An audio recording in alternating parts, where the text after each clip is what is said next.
Hi friends, నా videos కానీ మీకు నచ్చినట్టయితే please like and subscribe my channel. ఈరోజు నిండు నూరేళ్ళ సావాసం సీరియల్లోని అనామిక శరీరం నుంచి ఆరు ఆత్మ వేరైపోయి వెళ్ళిపోతుంది.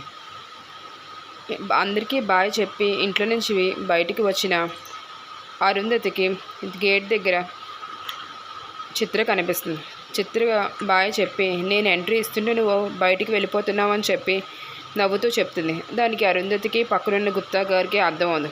ఏంటి ఇలా మాట్లాడుతున్నాను, నాకు నీ గురించి అంతా తెలుసు ఆరు, నువ్వు ఎలా చనిపోయావో, ఎలా ఆత్మలాగా ఈ శరీరంలోకి వచ్చావో అన్నీ నాకు తెలుసు. మనోహరి నాకు చెప్పింది, మేము కొద్ది రోజుల్లో తోటికోడళ్ళు అవ్వబోతున్నాం, అప్పుడు చూసుకుంటాం మేము ఈ ఇంటిని ఈ ఆస్తిని అని చెప్పి అంటారు. దానికి అరుంధతి చేసేది ఏమీ లేక సీరియస్గా మొహం పెట్టి ఉంటుంది. తర్వాత అరుంధతికి మీ పిల్లల్ని కూడా కొన్ని రోజుల్లో మంచి హాస్టల్ చూసి వేసేస్తారులే, ఏమీ టెన్షన్ పడవద్దు, నువ్వు వెళ్ళి ఇక్కడి నుంచి అని చెప్తారు. బాధతోనే అక్కడి నుంచి ఆ ఇంట్లో నుంచి బయటికి వెళ్ళిపోతుంది గుప్తా గారితో కలిపి. వెళ్ళిన తర్వాత కొంతసేపటికి గుప్తా గారు అనామిక శరీరం అరుంధతిని వేరు చేయబోతున్నప్పుడు యమధర్మరాజు వచ్చి చెప్తారు, త్వరగా ఆ శరీరం నుంచి అరుంధతి ఆత్మని బయటికి తీయని చెప్పి చెప్తారు. రాతోడు వచ్చే లోపలే జరిగిపోవాలి ఇదంతా అని చెప్పి చెప్తారు.